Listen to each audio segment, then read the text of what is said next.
Assalamualaikum warahmatullahi wabarakatuh. Sebagai umat Islam, kita diwajibkan untuk mempercayai adanya Nabi dan Rasul yang merupakan salah satu rukun iman.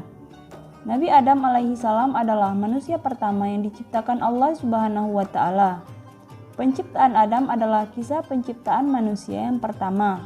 Peristiwa tersebut disebut dalam Al-Quran dan hadis Rasulullah Shallallahu Alaihi Wasallam. Ketika Allah berfirman kepada malaikat, "Sesungguhnya aku hendak menjadikan seorang khalifah di bumi." Mereka bertanya tentang hikmat ketetapan Tuhan itu dengan berkata, "Adakah engkau ya Tuhan kami hendak menjadikan di muka bumi itu orang yang akan membuat bencana dan menumpahkan darah? Padahal kami sentiasa bertasbih dengan memujimu dan mensucikanmu." Tuhan berfirman, "Sesungguhnya aku mengetahui akan apa yang kamu tidak mengetahuinya." Surah Al-Baqarah ayat 30. Diriwayatkan dari Abu Hurairah radhiyallahu anhu, Rasulullah Shallallahu Alaihi Wasallam bersabda, "Sesungguhnya Allah menciptakan Adam dengan tinggi 60 hasta. Kemudian Allah Subhanahu wa Ta'ala berkata, 'Pergilah dan ucapkan salam kepada para malaikat itu dan dengarkanlah bagaimana penghormatan mereka kepadamu dan keturunanmu.' Lalu Adam berkata, 'Assalamualaikum.' Lalu mereka menjawab, 'Waalaikumsalam warahmatullah.' Mereka menambahkan kata warahmatullah. Setiap orang yang akan masuk surga sifatnya seperti Adam alaihi salam, dan manusia terus saja berkurang tingginya sampai sekarang. Dibandingkan malaikat dan iblis, manusia adalah ciptaan Allah Subhanahu wa Ta'ala yang paling sempurna. Mereka diberi akal, tubuh, dan jiwa. Allah Subhanahu wa Ta'ala melengkapi ciptaan itu dengan meniupkan ruh kepadanya. Allah melengkapi Nabi Adam dengan ilmu pengetahuan. Para malaikat pun diminta untuk bersujud sebagai bentuk penghormatan kepada Adam. Saat semua malaikat bersujud, ada makhluk berupa iblis dari bangsa jin yang menolak untuk bersujud. Iblis menolak untuk bersujud karena merasa lebih baik dan lebih mulia dari manusia karena diciptakan dari api. Mendengar jawaban itu, Allah lalu mengutuk iblis dan mengusir mereka dari surga. Kemudian mereka bersumpah untuk menggoda Nabi Adam dan seluruh keturunannya agar berbuat keburukan. Penciptaan Siti Hawa di surga bersama Nabi Adam. Jauh sebelum menjadi khalifah atau pemimpin di muka bumi, Nabi Adam alaihi salam tinggal dan hidup di surga selama beberapa waktu. Ketika Nabi Adam mulai merasa kesepian karena hidup seorang diri, kemudian diciptakanlah Hawa untuk mendampinginya. Penciptaan Hawa ini diambil dari tulang rusuk sebelah kiri milik Nabi Adam sendiri yang diambil saat dia sedang tertidur lelap. Ketika para malaikat bertanya kepada Allah tentang menciptakan Hawa, Nabi Adam pun menjawab bahwa Hawa diciptakan untuk mendampingi, memberikan kebahagiaan dan segala kebutuhan hidupnya sesuai kehendak Allah. Adam dan Hawa diizinkan Allah Subhanahu wa Ta'ala untuk tinggal di surga yang tentunya serba hidup enak dan cukup apapun kebutuhannya. Namun ada satu pantangan yang harus diingat keduanya, yaitu tidak boleh mendekati pohon terlarang dan memakan buahnya. Celah inilah yang digunakan iblis untuk menghasut Adam dan Hawa. Menurut tafsir Ibnu Al-Katsir, Nabi Adam pada awalnya menolak bujukan iblis. Namun karena rasa penasaran dan keinginan Hawa yang kuat, Nabi Adam pun memakan buah terlarang itu. Mengetahui telah melakukan kesalahan, Adam dan Hawa segera bertaubat dan meminta ampun pada Allah Subhanahu wa Ta'ala.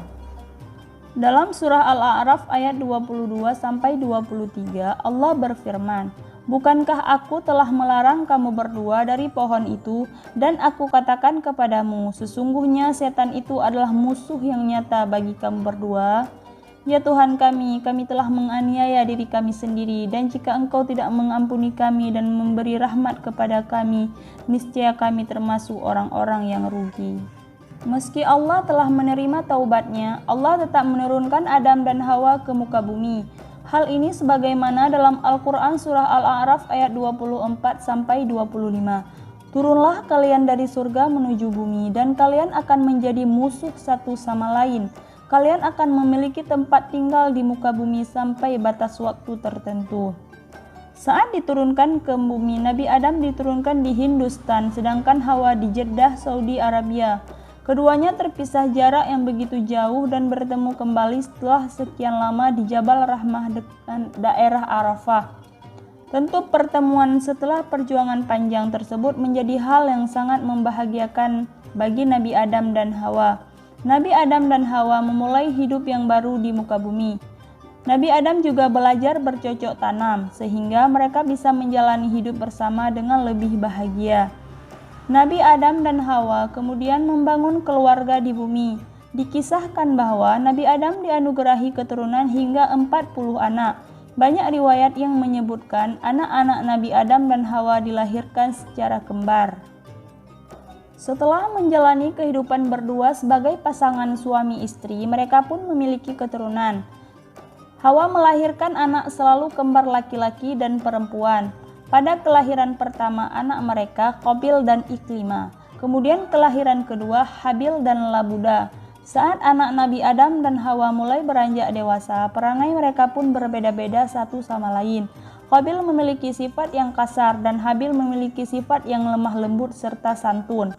Iklimah menjadi remaja yang cantik dan Labuda biasa-biasa saja. Anak-anaknya memiliki tugas masing-masing untuk membantu urusan rumah tangga dan pekerjaan. Seiring dengan bertambahnya kedewasaan keempat anak Nabi Adam dan Hawa tersebut, mereka pun mulai memiliki ketertarikan dengan lawan jenis. Kemudian Allah Subhanahu wa Ta'ala memberikan petunjuk bahwa anak Nabi Adam dan Hawa harus segera dinikahkan dengan aturan mereka tidak boleh dinikahkan dengan saudara kembarnya sendiri. Sehingga artinya Qabil akan menikahi Labuda dan Habil akan menikahi Iklimah. Setelah hal tersebut disampaikan Adam pada anak-anaknya dengan penegasan tidak boleh ada pihak yang menolak. Ternyata di luar dugaan, Qabil menolak dan menyatakan ingin menikahi Iklimah yang merupakan kembarannya sendiri. Perselisihan anak Adam dan Hawa. Dengan kondisi perselisihan di antara anak lelakinya, maka Nabi Adam memberikan solusi bahwa Qabil dan Habil harus berkorban. Kemudian siapa yang kurbannya diterima, maka dialah yang berhak menikahi Iklimah. Adam berpikiran bahwa masalah jodoh itu akan lebih baik jika diserahkan serta dipasrahkan pada Allah Subhanahu wa Ta'ala. Setelah hari yang ditentukan tiba, keduanya pun mempersiapkan kurbannya. Qabil merasa karung yang dibawanya akan diterima, sedangkan Habil sibuk memilih kambing paling baik untuk dikurbankan. Setelah meletakkan kurbannya, Qabil dan Habil memandangi bukit tersebut dari kejauhan. Kemudian muncul api besar dari langit yang langsung menyambar kambing milik Habil. Dengan begitu, kurban Habil diterima dan dia berhak menikahi Iklimah sesuai kesepakatan yang telah dibuat. Dari keputusan tersebut, Qabil memang tidak berdaya dan sesuai keputusan dia harus mengikuti kesepakatan sebelumnya. Namun hatinya masih dengki pada Habil dan perasaan dengki tersebut menimbulkan dendam yang akhirnya menjadikan niat jahat muncul dalam pikirannya untuk membunuh Habil. Tapi sebenarnya Qabil tidak tahu bagaimana caranya untuk membunuh Habil. Sampai akhirnya setan menjelma dan memberikan contoh di hadapannya dengan memukul kepala burung menggunakan batu.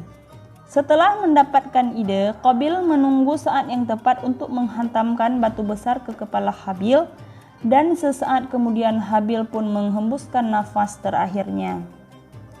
Kemudian Qabil pun belajar dari burung gagak bagaimana caranya menguburkan mayat Habil di dalam tanah.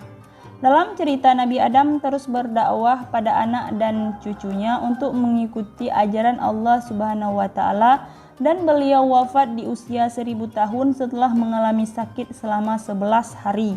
Setahun kemudian Hawa pun juga menyusul suaminya. Hikmah dan pelajaran dari kisah Nabi Adam. Dari sebagai kisah Nabi Adam dari proses penciptaan hingga turun ke muka bumi, kita bisa mengambil banyak pelajaran dan hikmah. Yang pertama, manusia adalah khalifah di muka bumi. Karena itulah manusia harus senantiasa menjaga kelestarian alam, menghindari permusuhan, menjaga ketertiban, dan masih banyak lagi. 2. Iblis akan selalu menentang perintah Allah dan menghasut manusia. Maka jalankan perintah Allah dan jauhi larangannya, perbaikilah akhlak dan tingkatkan ibadah. 3. Hindari sikap sombong, sebab Allah Subhanahu wa Ta'ala telah mengutuk iblis karena kesombongan dan keangkuhannya. 4. Segera bertaubat saat melakukan kesalahan, sebagaimana Nabi Adam dan Hawa yang meminta ampun pada Allah saat memakan buah kuldi. 5. Janganlah iri hati atas nikmat yang Allah berikan kepada orang lain. Semoga kita semua bisa mengambil pelajaran dari kisah Nabi Adam. Wassalamualaikum warahmatullahi wabarakatuh.